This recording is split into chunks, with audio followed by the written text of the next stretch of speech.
Fala galera, professor Adriano aqui novamente e hoje é um assunto comum aos dois estados. Você que está se preparando para PM Pernambuco ou PM Paraíba, fica comigo que nesse encontro de hoje nós iremos conhecer um pouco mais sobre um evento importante para ambos os estados, Pernambuco e Paraíba, quando o assunto tratar sobre indígenas ou população autóctone no seu estado.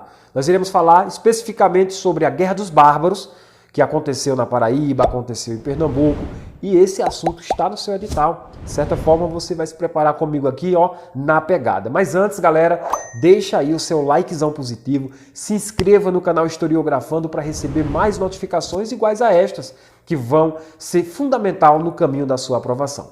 Beleza? Tranquilo? Sem sombra de dúvida, nós já estamos no conteúdo, vem cá para a tela comigo. Olha só, galera, a Guerra dos Bárbaros. Eu já começo alertando todos vocês a questão da data. A data que muitos alunos que acabam de chegar na vida de concurseiro, eles querem sair decorando tudo, bisurando tudo. Gente, não dá, calma, devagar. Ou seja, 1651, 1704, não precisa pegar porque isso aqui diverge muito a depender do autor. Então a banca não vai cobrar. A banca, um exemplo, vou me basear nas últimas, o PENET ou a banca IBFC. Elas não têm de costume a cobrar datações, cara. Isso é muito imprevisível, tá? Isso não vai cair, tá? Não vai cair mesmo a data daquele movimento, de jeito maneira. Olha só, vou começar com vocês aqui, gente, bisurando. Então, por isso eu peço uma atenção especial que você pegue todo o caderno que tiver aí próximo, a sua folha, pega aí o seu lápis, a sua caneta, vem cá fichar comigo. Olha o que eu tenho a dizer para vocês aqui, ó. Eu vou começar fichando esse ponto aqui, a expansão da fronteira colonial. Esse assunto aqui, ó, expansão da fronteira colonial, é muito importante para você entender a Guerra dos Bárbaros. Então vamos ler. Ó. A expansão da fronteira colonial na América Portuguesa no século XVII criou zonas de conflito com as populações autóctones. No norte do estado do Brasil, a zona da pecuária no sertão, tornou-se ponto de convergência dos conflitos resultantes dessa tal de expansão colonial, especialmente entre os colonos luso-portugueses e os povos indígenas. Gente, vamos bisurar isso aqui? Vamos lá. Galera, eu vou apresentar para vocês quem são os personagens. Não tem como a gente começar a trabalhar um assunto sem ter os personagens. Aqui em cima, próximo aqui à gravura, eu vou colocar assim, ó. Personagens. Quem são os personagens desse nosso primeiro momento da Guerra dos Bárbaros? Personagens, de um lado nós temos índios, opa, já vou colocando aqui no meu material, vai lá, vai preenchendo, vai enriquecendo, versus, eu vou colocar só luso, aí vou colocar um pesão aqui, ó, luso português, para resumir aqui e não ficar tão rabiscado.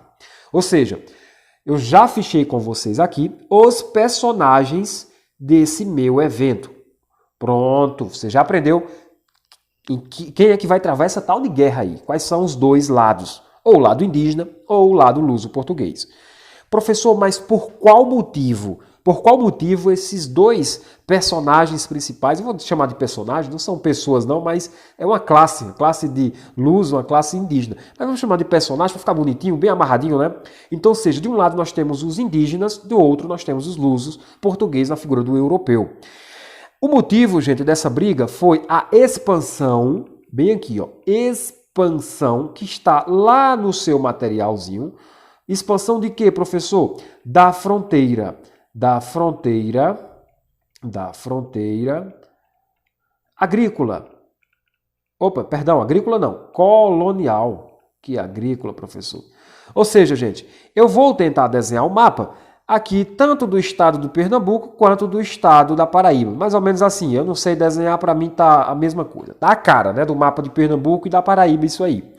Então, gente, quando eu falo expansão da fronteira colonial, o que significa dizer para vocês? A sua apostila vai vir assim, ó, expansão da fronteira colonial, beleza, até aí tá correto. Agora, o que é que o professor vai complementar para você gabaritar?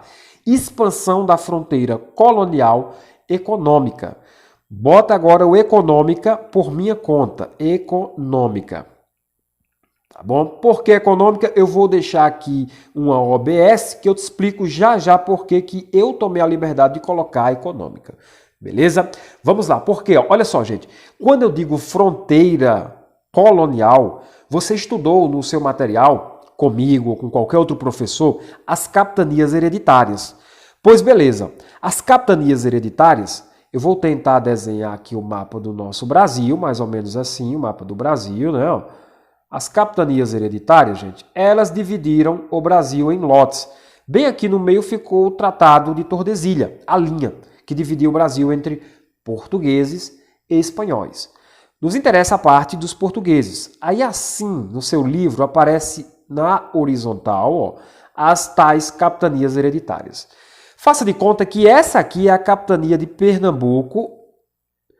Tá? Faça de conta que essa aqui é a capitania de Pernambuco. E esse exemplo também sirva para a capitania da Paraíba, em um dado momento.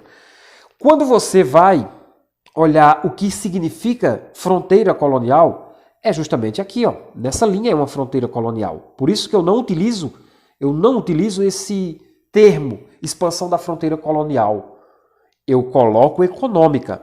Por que econômica? Porque nesse momento aqui, o que me interessa não é essa linha do Tratado de Tordesilha aqui, ó. Não é a fronteira nesse sentido. Chegou o limite da minha capitania. Não é assim. Eu quero aqui apresentar para você a expansão da fronteira colonial econômica. Porque, veja só, do advento da chegada dos europeus aqui, certo? Na zona da mata, eles estabeleceram o sistema, um pouco de tempo depois, o sistema chamado de plantation. Bem aqui, ó. Plantation. Ótimo. O que é que significa mesmo? A economia da cana-de-açúcar. Uma espécie de economia da cana-de-açúcar. Com o estabelecer da plantation, aqui nessa áreazinha que eu estou riscando, ó, eu vou deixar ela toda de azulzinho aqui para vocês. Ó. Faça de conta que na Paraíba e em Pernambuco, era essa área aqui que nós chamávamos, e chamamos ainda, né, de zona da mata, aonde o solo é típico para a plantação da cana-de-açúcar. Beleza. Então, ou seja, quando os luso-portugueses inventaram de plantar aqui a cana-de-açúcar, nesse local, não dava certo os índios ficarem aqui. Os índios tiveram que sair. Eu vou tentar mudar aqui a cor da minha caneta para que a gente possa deixar um desenho bem fino mesmo para vocês. Um desenho impecável, tá, gente?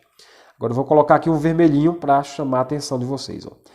Esse outro ponto que eu estou fichando aqui de vermelho, nós iremos chamar isso aqui de ZC. ZC. Professor, o que é que significa ZC? Você vai colocar na frente assim, ó, zona de conflito. Zona de conflito. Pronto, professor, notei tudo perfeitinho, todo direitinho. Então, ou seja, gente, ó, vou fichar de vermelho aonde aparecer essa palavra. Criou zonas de conflito. Aqui ela no seu conteúdo. Beleza? Com quem? Com as populações autóctones, ou seja, os indígenas. Gente, olha só. Do advento que esses indígenas saíram daqui do riscar aqui azulzinho e foram para o riscar aqui, ó, vermelhinho, esses indígenas acreditavam que ali eles iam conseguir sobreviver sem ninguém mais o incomodá-los. Ou seja, no sertão, que a gente chama de sertão. Aí foi aonde houve o problema. Por quê? Porque o luso-português, ele começou a expandir. Expandir o quê? A economia, gente. Ó, por isso que eu cito economia. Ele começou a expandir a economia. A economia aqui não era através da plantation, na zona da mata, no azulzinho? Pois bem, agora o luso brasileiro queria expandir essa economia através de quem? Através da pecuária, lá no texto. E essa pecuária ia ficar onde, professor?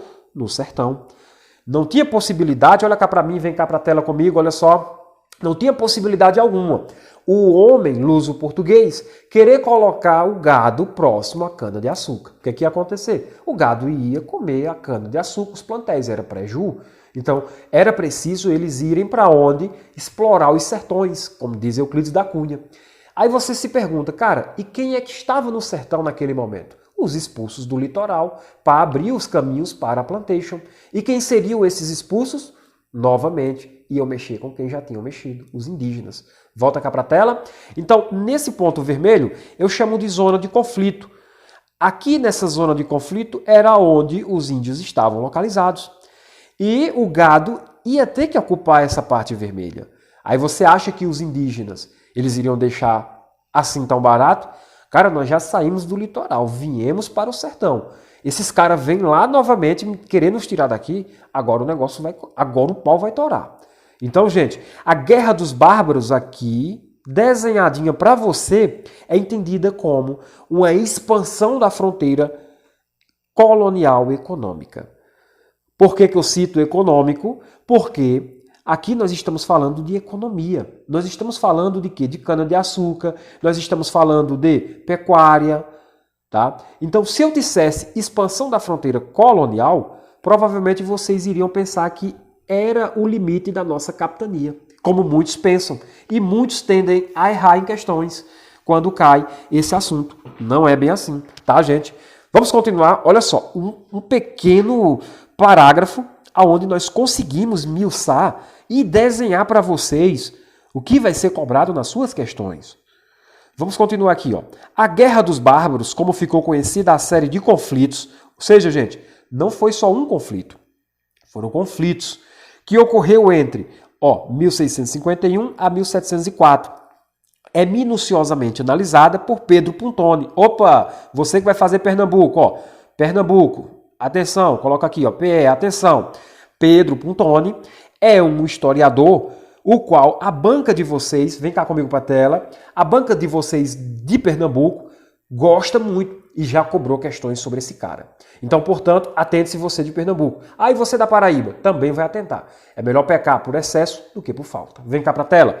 Olha só, Pedro Puntoni, ele diz o seguinte, ó, ele refuta as interpretações que vem nessa guerra, uma espécie de confederação unificada, mostrando seu caráter fragmentário e destacando os papéis de diferentes agentes no jogo. Ou seja, soldados, olha só, agora olha a galera que participou tomando partido. Soldados, missionários, agente da coroa portuguesa, índios e nações diversas. Quando eu digo nações diversas, aqui você não vai me pegar aqui uma nação holandesa, francesa, inglesa, japonesa, não, tá? Nações aqui são justamente como autores definem alguns índios que se unificam. Um exemplo, eu tenho o índio A, da tribo A, e o índio da tribo B aqui do lado. Esses dois aqui pertencem, vamos lá, um exemplo, tá, gente? Só para vocês entenderem. Um exemplo, não que seja essas duas tribos. Ó. Eu tenho o Tupi do lado e vou colocar aqui até um nome. Xirnambá. Xirnambá não existe não, tá? Só para ficar exemplificado. Xirnambá. Esses dois aqui se unem por laço de casamento, alguma coisa do tipo, por questão de guerra, trabalharam junto aí numa guerra e monta uma nação maior. Ou seja, definidas aqui como XVNambá, um exemplo, tá? Só para ficar facinho, só para você bisurar e decorar do Xirnambá e do XVNambá. Tudo bem? Então, ou seja, aqui é uma nação, ou seja, nações diversas. Então, várias nações, no caso de índios, participaram desse conflito. Mostra também os conflitos entre estes últimos, ou seja, gente, entre os indígenas, denominados de bárbaros pelos colonizadores na época, e as disputas que mantinham entre si. Gente, vejam só. A Guerra dos Bárbaros, vem cá comigo para a tela, porque nós falamos aqui agora que é um conflito, que foi um conflito, né, entre índios e lusos. Isso não quer dizer que foi um fato só entre essas duas classes, não. Até índios com índios brigaram aqui. Por quê? Porque muitos índios aproveitaram-se daquele momento para tentar impor o quê? Impor território. Buscar territórios daqueles que estavam, digamos, já atingidos, já maquiados. É o que nós chamamos aquele que entra na briga para tirar lucro de alguma coisa ali. Algum celular que caiu no chão, o cara chega se fazendo que vai apartar e ele acaba acabando com quem já está quase morrendo. Né? Só para pegar ali alguma peça, um celular, alguma coisa do tipo. Tá? Vem cá para a tela. Então, ou seja, nós temos sim a presença desses últimos aqui entre si. E isso pode ser tema de sua prova, que é a Guerra dos Bárbaros, porque, lógico, toda e qualquer apostila que se preze vai ter que dizer os agentes, os personagens, índios e luso. tá? E nunca mesmo que ninguém ia imaginar que poderia haver, quando eu digo nunca, aquele que não está um pouco preparado, né? Um pouco, para não dizer muito preparado, que foi o conflito que aconteceu entre os próprios indígenas também. Show? Aqui no finzinho eu digo, ó, denominados bárbaros pelos colonizadores na época, e as disputas que mantinham entre si. Tá vendo só? As disputas que mantinham entre si. Aqui em cima eu quero dizer para vocês que alguns falam de quê? Falam que essa guerra foi uma espécie de confederação unificada, mostrou caráter fragmentário, tá vendo só? Destacando assim os papéis de outros personagens que tomaram as dores. Soldados, missionários, agentes da coroa portuguesa, índios, tá? De diversas nações. Então, nesse primeiro slide, vem cá para a tela comigo, ó, você já pegou muita informação. E tem muita informação ainda que você vai vir no início, no andar da nossa aula de hoje. Tá? Mas o que eu quero que você fixe aqui, os olhos nessa tela, se puder, tira um print, cara. Tira um print. Mas o print por si só não adianta se você não entendeu. Eu acredito que aqui a gente tentou massificar o máximo possível para que você não sinta nenhuma dúvida sobre esse tema. Vem lá para a tela novamente. Olha só. Os brancos associavam o nome bárbaros. Agora vamos entender por que chamou-se Guerra dos Bárbaros. Ó, os brancos associavam o nome bárbaros aos índios, considerados por eles como adversários devido à resistência indígena, pois bárbaros seriam aqueles que se recusavam a aceitar, recusavam-se a aceitar o poder e a cultura do homem branco. Professor, o que é que quer dizer aí essa tal de cultura do homem branco? E poder. Poder, gente, é o poder de obediência. Eu posso dizer para vocês que aqui o poder é o poder de obediência, o poder das leis, certo? O homem europeu, ele sempre foi um homem, digamos, meio moderno. E ele queria que os índios obedecessem às regras. As regras de quê? As regras da coroa. Era difícil quem nasceu sem regra querer adaptar-se a novas regras.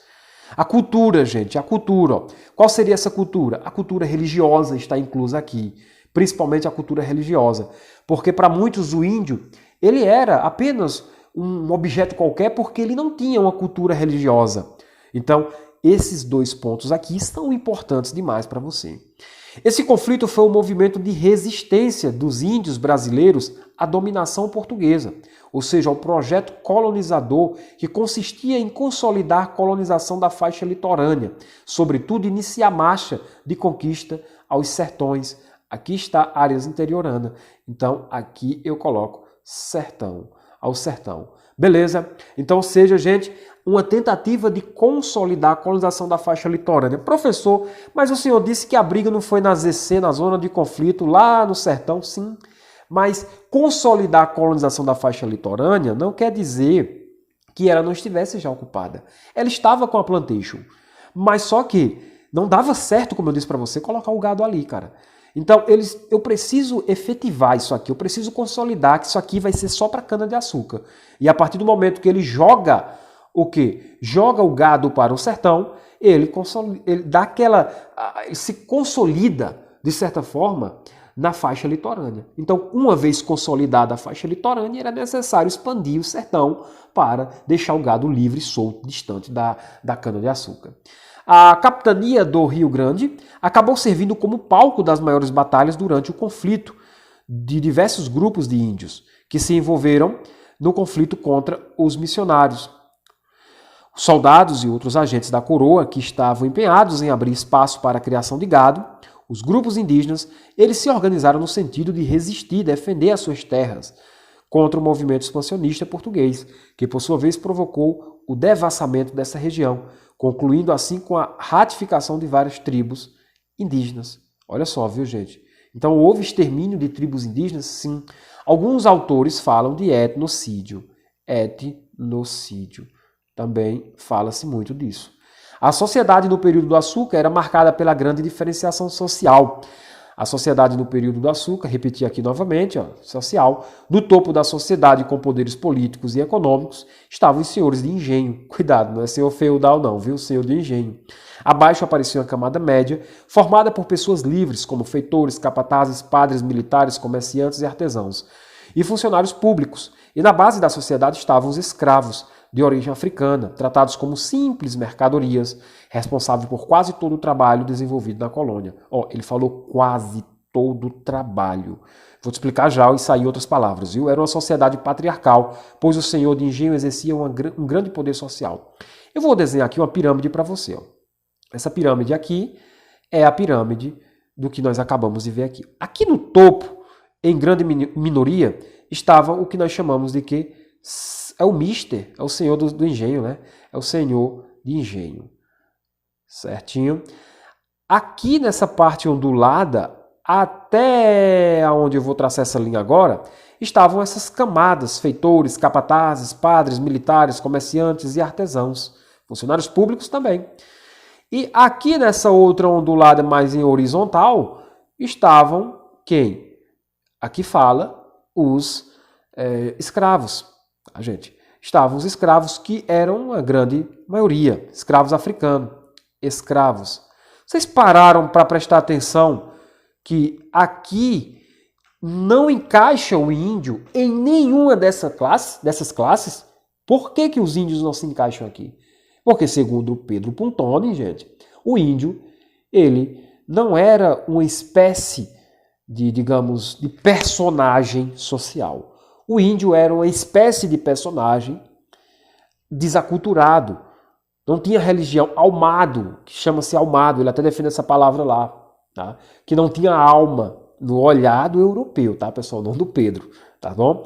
Então, ou seja, galera, esse triângulozinho aqui, essa pirâmide, demonstra bem qual era a sociedade que nós estávamos vivenciando.